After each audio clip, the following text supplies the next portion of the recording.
अभी हमारे साथ बातचीत करने के लिए आईपीएस अधिकारी आलोक राज नारायण जी के पिताजी हैं। इनसे जानने का प्रयास करेंगे कि अपने बेटे को एक अधिकारी बनाने में इनका जो है क्या योगदान रहा और कैसे कैसे जो है किन किन कठिनाइयों का सामना करते हुए अपना बेटा को जो है एक अधिकारी बनाए। सबसे पहले सर आपका स्वागत। बहुत बहुत आपका भी बहुत धन्यवाद पूछने के लिए। जी, सबसे पहले सर अपना नाम बताइए। मेरा नाम नरेश प्रसाद यादव हुआ। नरेश प्रसाद यादव जी गुड़हारी के रहने वाले हैं और एक छोटा सा गांव से निकलकर कहीं ना कहीं गांव में यदि एक पुलिस भी बन जाता है, एक चौकीदार भी बन जाता है तो लोगों को लगता है कि नहीं नौकरी लग गया है, और आपने अपना बेटा को जो है एसपी बना दिया। सर कैसे कैसे क्या आपने किया? ये तो हम सही बात है कि हम एक साधारण छोटा सा गांव के ग्रामीण परिवेश तो सब कराता है, लेकिन छोटा सा ग्रामीण जहाँ से लगभग 5-6 किलोमीटर रोड स्कूल हमको जाना पड़ता था। जी जी। तो सभी लोग हम लोग भी स्कूल गए आए, फिर पहले तो अपने बनने की कोशिश किए, अपना जो संभव था प्रयास किया गया। कुछ परिस्थितियां जो मेरे मन में जो भावना थी, जो मुझे महत्वाकांक्षा पाला था, वो हमने अपना पूरा नहीं किया जी।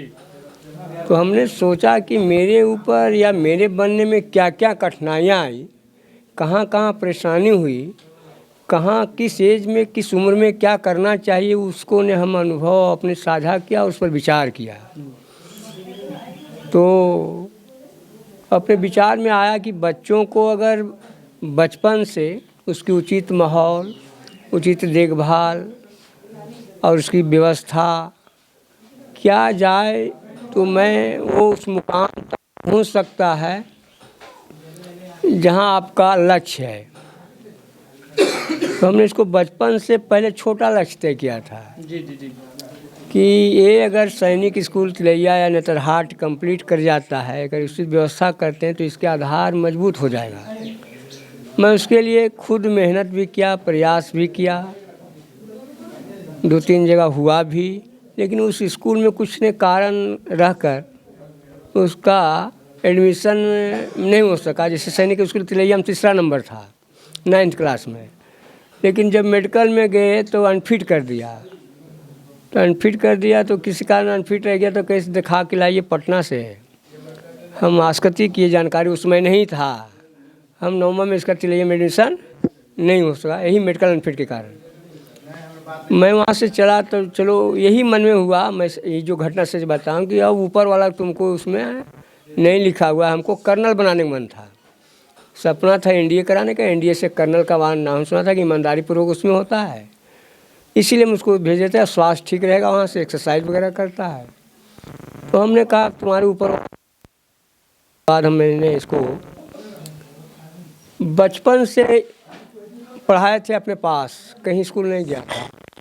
ऐसे ही खेलते कूदते कभी यहाँ गया, कभी ननिहाल गया तो ननिहाल में मिडिल स्कूल चला गया, कभी अपनी माँ की नानी घर ननिहाल चला गया, वहाँ भी 1-2 महीना क्लास किया है। मैंने 3 जगह ही, यानी स्कूल कहीं नहीं गया, हम अपने से स्कूल में कभी नहीं भेजा।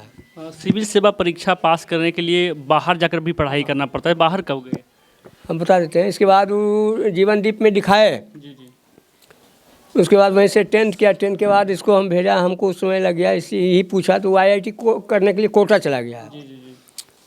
तो शायद कोटा में जो इच्छा था वो भी सफल नहीं हुआ जी। तो थोड़ा हरासमेंट हुआ, पैसा भी लग गया।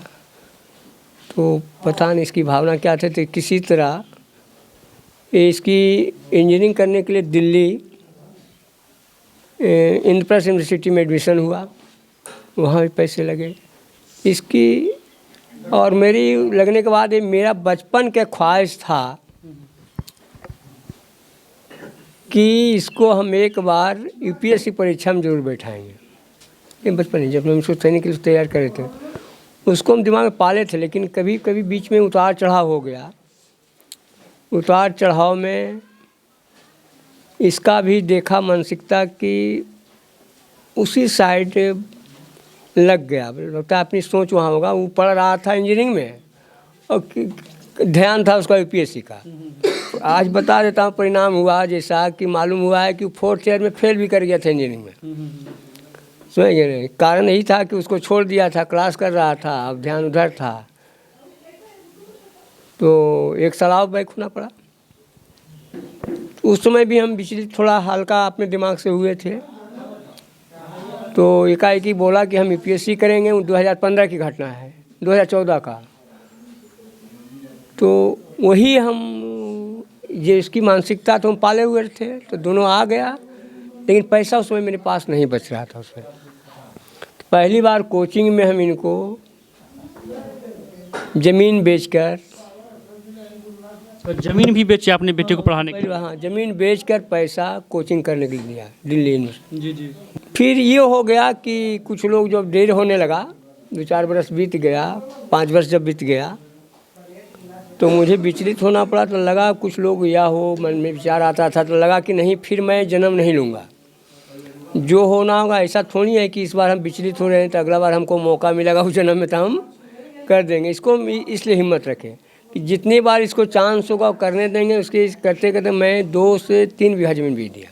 2 से 3 बीघा ज़मीन बेच दिए। अच्छा, कौन ऐसा ये कह सकते हैं, हर एक स्टूडेंट्स का सपना होता है कि वो सिविल सेवा परीक्षा पास करे। हर एक गार्जियन का भी सपना होता है कि उसका बेटा एक अधिकारी बने। लेकिन उसके लिए जितना आपने किया है, जितना आपने बलिदान दिया है, क्या लगता है हर गार्जियन इतना कर पाएंगे?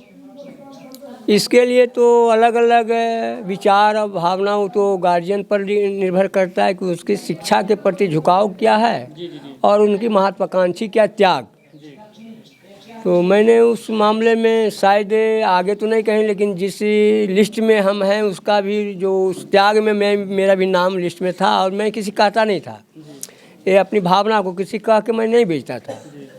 लोग सुनता भी था, लोग विभिन्न तरह के बातें करता भी था, लेकिन मेरे पास जो जुनून था कि अगर ईमानदारी पूर्वक हम काम कर रहे हैं, हम गलत पैसा नहीं लगा रहे हैं, न गलत पैसा लगा रहे हैं, न गलत चीज़ों में लगा रहे हैं। जी जी, बिल्कुल बिल्कुल। तो हमको लगा ऊपर वाला के ये मजबूरन होगा कि हमको मदद करना चाहिए।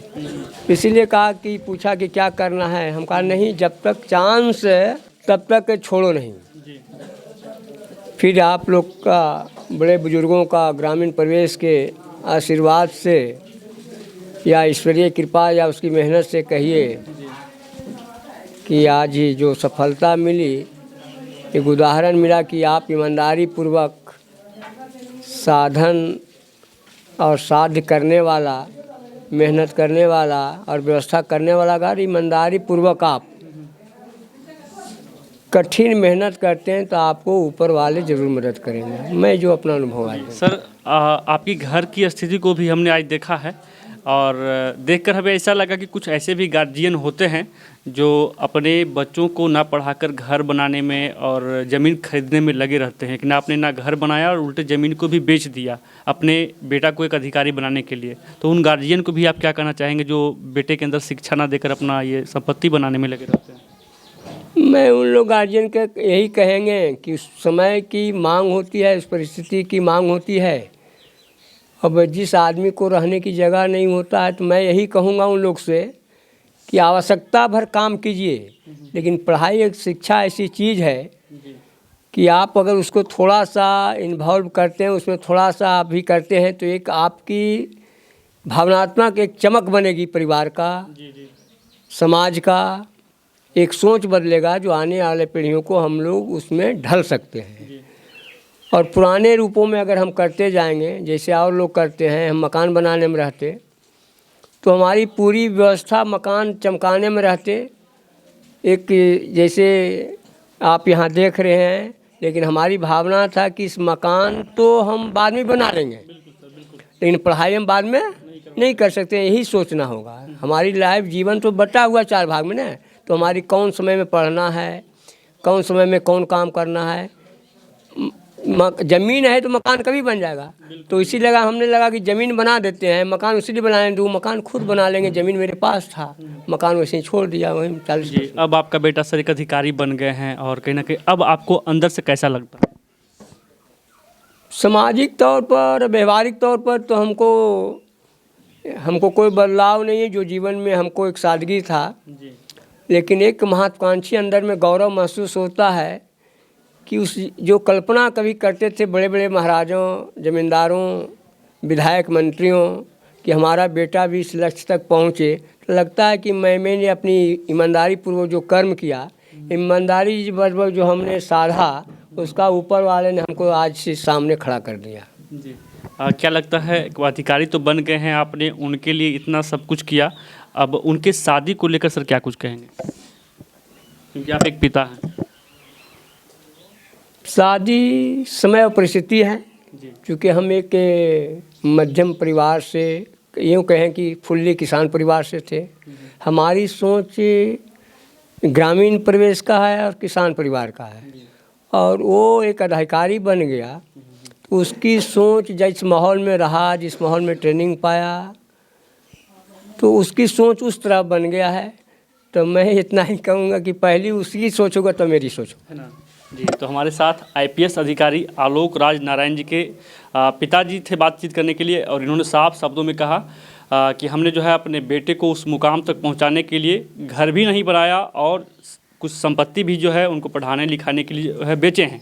बाकी वास्तव में एक मिसाल पेश किए हैं अपने बच्चों को इस प्रकार से जो है बनाने के लिए। और कहीं ना कहीं ये कहावत भी जो है कही जाती है कि माता शत्रु पिता वैरी ये बालू ना पढ़िता ना शोभते सभा मध्य हंस मध्य बको यथा। यानी यदि आप अपने बच्चों को जो है उस लायक नहीं बनाते हैं, उनके अंदर शिक्षा नहीं देते हैं, और कोई सभा के बीच में यदि आपके बच्चे बैठने के लिए जाएंगे तो वहाँ लगेगा कि हंस के बीच जो है बगुला बैठा हुआ है। और कहीं ना कहीं अपने बच्चों को जो है उस काबिल बनाए हैं कि आज जो है जहाँ भी जाते हैं तो इनका भी नाम रोशन होता है और क्षेत्र का भी नाम रोशन होता है। तो आप लोग सबसे पहले संपत्ति ना बनाकर, खेत घर ना बनाकर, जो है सबसे पहले अपने बच्चों के अंदर वैसी शिक्षा दें कि आगे जो है सब कुछ बने और आपका बेटा भी जो आपका लाडला भी बने और उस मुकाम को हासिल करे। बाकी तमाम दर्शक आईपीएस अधिकारी आलोक राज नारायण जी के पिता के बारे में क्या सोचते हैं जरूर बताएंगे। तमाम दर्शकों का बहुत बहुत आभार, धन्यवाद।